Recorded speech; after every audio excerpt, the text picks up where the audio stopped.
Filsafat abad ke-18 merupakan dimulainya babak baru yang menularkan buah pahit dari rasionalisme dan empirisme. Pada abad ini disebut zaman pencerahan yang disebabkan karena kesalahan manusia pada penafsiran penggunaan akalnya. Gerakan pada abad ini mengarah pada emansipasi spiritualitas manusia dari pemikiran kreatif kepada pemikiran penyelesaian masalah filosofis dengan memberikan alasan-alasan. Oleh karena itu, abad ini merupakan sebuah gerakan absolut dalam kehidupan manusia. Gottfried Wilhelm Leibniz atau kadangkala diejek sebagai Leibniz atau von Leibniz lahir pada tanggal 1 Juli 1646 dan meninggal pada tanggal 14 November 1716 adalah seorang filsuf Jerman keturunan Serbia dan berasal dari Samsun. Pemikiran Leibniz dibagi menjadi 4, yaitu pemikiran monad tentang substansi, pembuktian keberadaan Tuhan, penciptaan dan campur tangan Tuhan di dunia, dan keburukan atau kejahatan dalam pandangan Leibniz. Pertama, pemikiran monad tentang substansi. Salah satu pemikiran Gottfried Wilhelm Leibniz ialah tentang substansi. Menurutnya ada banyak substansi yang disebut dengan monad. Jika dalam matematika yang terkecil adalah titik dan dalam fisika disebut dengan atom, maka dalam metafisika disebut dengan monad. Terkecil dalam pendapat Leibniz bukan berarti sebuah ukuran, melainkan sebagai tidak berkeluasaan. Maka yang dimaksud dengan monad bukan sebuah benda. Setiap monad berbeda satu dari yang lain dan Tuhan adalah pencipta monad-monad itu. Monad tidak mempunyai kualitas, karenanya hanya Tuhan yang benar-benar mengetahui setiap monad agar Tuhan membandingkan dan memperlawankan monad-monad itu. Itu disebabkan monad-monad itu memang berbeda satu dengan yang lainnya. Sebagai substansi non-material, monad bersifat abadi, tidak bisa dibagi, individual, mewujudkan kesatuan yang tertutup atau tidak berjendela, mampu bekerja berkat daya aktif dari dalam dirinya sendiri, tidak beruang dan berwaktu. Karena sifat-sifat inilah, Leibniz mendefinisikan monad sebagai atom-atom sejati dari alam, dan hanya apabila monad tersebut ada dalam jasad-jasad organik, maka monad-monad itu akan menjadi prinsip kehidupan. Argumen Leibniz tentang bukti adanya Tuhan. Dalam pemikirannya, Leibniz bermaksud untuk membuktikan eksistensi wujud Tuhan, bagaimana keberadaan Tuhan itu benar-benar ada di dalam kehidupan manusia. Ia membuktikan eksistensi Tuhan dengan konsepnya tentang monad. Leibniz berusaha membuktikan keberadaan Tuhan dengan 4 argumen. Pertama, ia mengatakan bahwa manusia memiliki ide kesempurnaan, maka adanya Tuhan terbukti. Bukti ini disebut dengan ontologisme. Kedua, ia berpendapat adanya alam semesta dan tidak lengkapnya membuktikan adanya sesuatu yang melebihi alam semesta ini. Dan yang transenden ini disebut dengan Tuhan. Ketiga, ia berpendapat bahwa kita selalu ingin mencapai kebenaran abadi, yaitu Tuhan. Keempat, Leibniz mengatakan bahwa adanya keselarasan antara monad-monad membuktikan bahwa pada awal mula ada yang mencocokkan mereka satu sama lain, yang mencocokkan itu adalah Tuhan. Leibniz juga mempunyai gagasan bahwa Tuhan mungkin tidak bebas untuk menyajikan contoh konkret dunia-dunia yang kontradiktoris secara logis dan tidak ada dunia yang konsisten secara logis. Tempat-tempat makhluk yang berkehendak bebas sekaligus tidak ada kejahatan. Menurut Leibniz, kehendak bebas adalah sebuah dari kejahatan.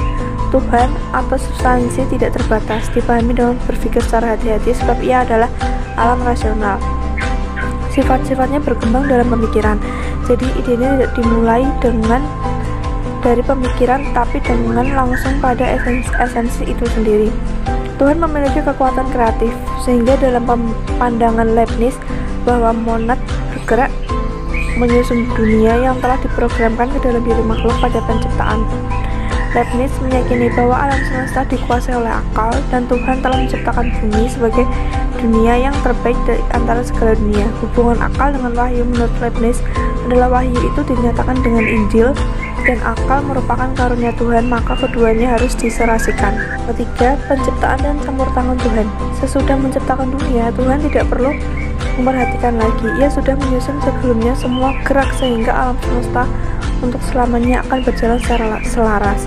Maka tidak ada campur Tuhan dalam jalannya dunia, baik secara biasa maupun secara luar biasa. Leibniz mengumpamakan dengan jam dinding, bahwa penciptaan alam seperti jam dinding, sehingga ia membuat pertanyaan, mana yang lebih sempurna, jam dinding yang terus-menerus perlu dicampuri dan dibetulkan, atau jam dinding yang sudah dibangun sedemikian sempurna sehingga berjalan dengan amat persis tanpa perlu terus dipasang kembali. Pandangan ini juga disebut dengan deisme. Terakhir, keburukan atau kejahatan dalam pandangan Leibniz. Leibniz membuat suatu perbedaan tentang arti keburukan. Pertama, keburukan metafisik, misalnya bencana alam. Keburukan ini sudah dengan sendirinya termuat dalam pengertian alam ciptaan. Yang kedua, keburukan fisik, misalnya seperti penyakit, penderitaan. Apabila dilihat dari perspektif yang lebih luas, keburukan seperti ada manfaatnya, misal agar kita lebih berhati-hati dalam menjaga kesehatan. Yang ketiga, keburukan moral. Ini adalah dosa atau kejahatan dalam arti sesungguhnya, bahwa adanya kejahatan merupakan akibat langsung dari kebebasan manusia yang disalahgunakan.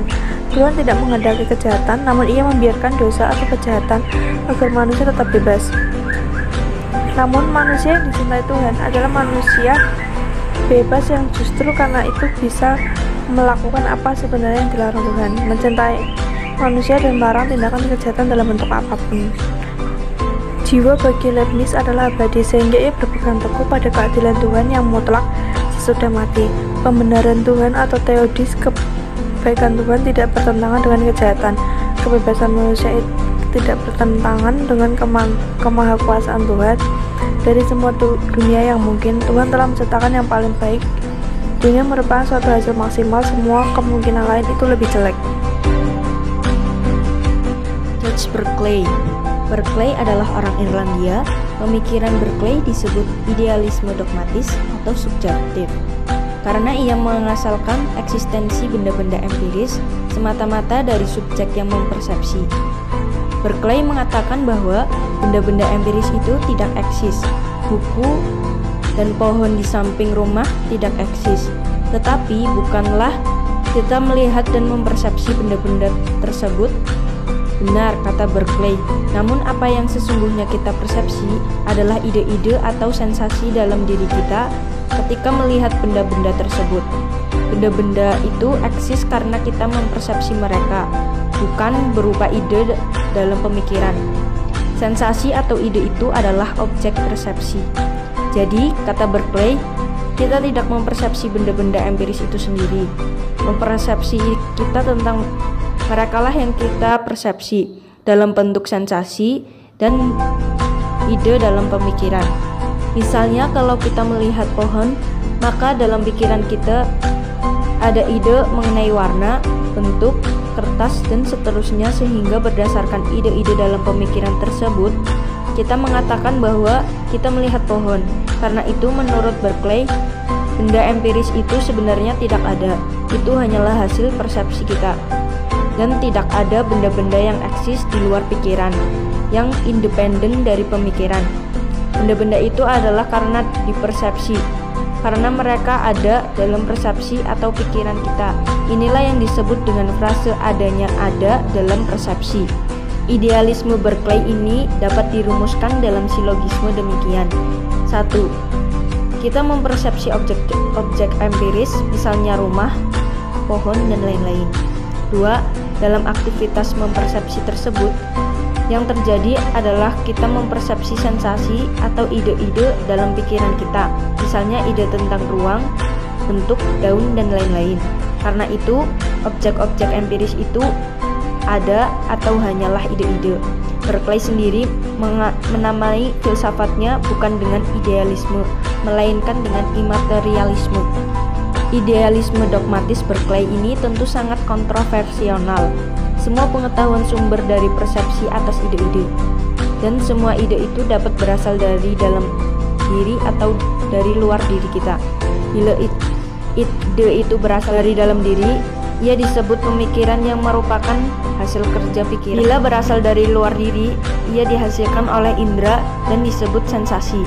Mengenai distingsi ide-ide tersebut, Berkeley mengatakan bahwa ide-ide itu bisa dicatakan terhadap indera atau dipersepsi melalui aktivitas pemikiran atau dibentuk berdasarkan memori dan imajinasi. Pertanyaannya yang segera muncul adalah, bila kita meninggalkan meja di hadapan kita dan tidak lagi mempersepsinya, apakah itu berarti bahwa meja ini menjadi tidak eksis? Berkeley mengatakan meja itu tetap eksis. Alasannya, sekalipun kita tidak mempersepsi meja tersebut, namun masih ada pemikiran atau kesadaran yang mempersepsinya, yakni pikiran Tuhan. Jadi, dunia ini tetap eksis sekalipun kita tidak mempersepsinya, sebab Tuhan mempersepsinya. Argumen idealisme subjektif Berkeley hanya bertahan dan menyandarkan diri kepada kepercayaan akan adanya Tuhan yang omnipresent dan omniscience, yang tetap mempresensi dunia. Berkeley beraliran filsafat empirisme. Empirisme merupakan suatu aliran dalam filsafat yang mengatakan bahwa semua pengetahuan berasal dari pengalaman manusia. Empirisme menolak anggapan bahwa manusia telah membawa fitrah pengetahuan dalam dirinya ketika dilahirkan. Empirisme radikal berperan bahwa semua pengetahuan dapat dilacak sampai kepada pengalaman indrawi, dan apa yang tidak dapat dilacak bukan pengetahuan. Lebih lanjut lagi, aliran ini mengatakan bahwa pengalaman tidak lain akibat suatu objek yang merangsang alat-alat indrawi. Aliran ini sangat berperan penting bagi pengetahuan, malah merupakan satu-satunya sumber dasar ilmu pengetahuan menurut aliran ini. Aliran empirisme memberikan tekanan pada empiris atau pengalaman sebagai sumber pengetahuan. Pengalaman adalah keseluruhan totalitas pengalaman yang disampaikan dalam ingatan atau digabungkan dengan pengharapan akan masa depan. Sesuai dengan apa yang telah diamati pada masa lalu, pahami ini, empiris atau pengalamanlah yang menjadi sumber pengetahuan, baik pengalaman batiniah maupun lahiriah. Akal bukan menjadi sumber pengetahuan, tetapi akal mendapat tugas untuk mengolah bahan-bahan yang diperoleh dari pengalaman. Yang serba bisa dan produktif, menghasilkan karya dalam hampir setiap bentuk sastra, termasuk drama, puisi, novel, esai, sejarah, dan eksposisi ilmiah. Dia adalah salah satu penulis pertama yang terkenal dan sukses secara komersial secara internasional. Pada abad 18, Voltaire termasuk filsuf yang termasyhur di antara berbagai filsuf lainnya yang ada. Ia menghasilkan banyak sekali karya meskipun dia adalah seorang penulis yang asli. Kritik Voltaire terhadap pemerintahan Prancis abad 18 di masa pemerintahan Louis ke-14 mengenai pemburuan agama Kristen menelikung terhadap kemerdekaan berbicara yang pernah ada. Akan tetapi, ia rilis usaha-usaha yang besar dengan dalih pada pemerintahan yang populer, satu yang tidak memandang jauh ke depan, karena kebebasan warga negara tidak akan bergantung pada kebebasan berpolitik juga ada.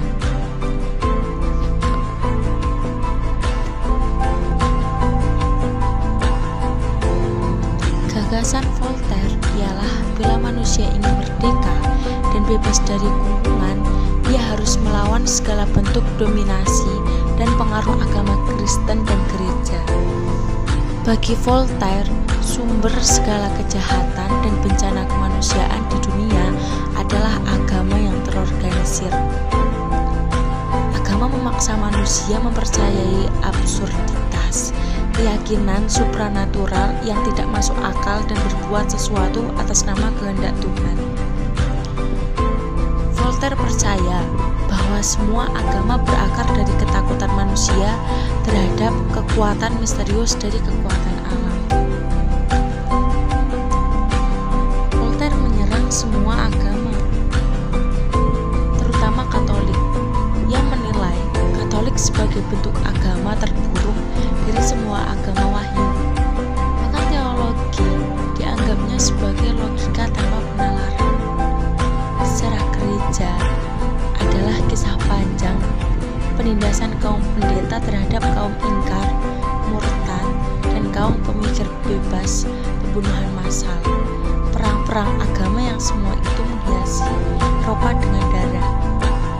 Meskipun demikian, Voltaire bukanlah ateis, ia adalah seorang deis.